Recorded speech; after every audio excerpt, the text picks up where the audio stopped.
આપણે ઝીણા સમારેલા ફ્રૂટ્સ છે, આ 4 કલાક પલાળેલું ગોંદ કતીરા છે, આ 1 કલાક પલાળેલા ચિયા સીડ્સ છે.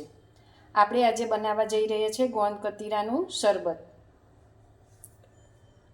પહેલાં લઈશું એક તપેલીમાં ગોંદ કતીરા,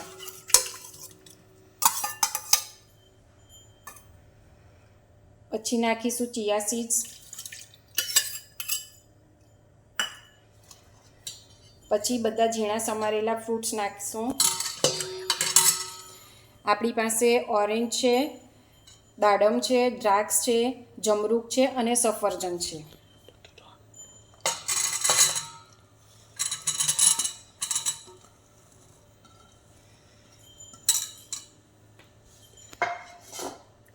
એને સરખું હલાવી નાખશું.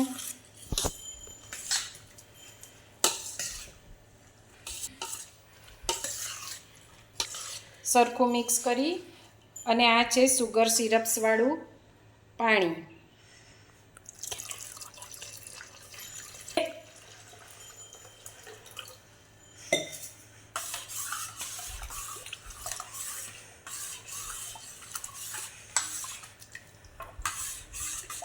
તો આપણું આ રેડી છે ગોંદ કતીરાવાળું શરબત, જે ઉનાળામાં ખૂબ ઠંડક આપે છે અને શરીરને ઠંડુ રાખે છે.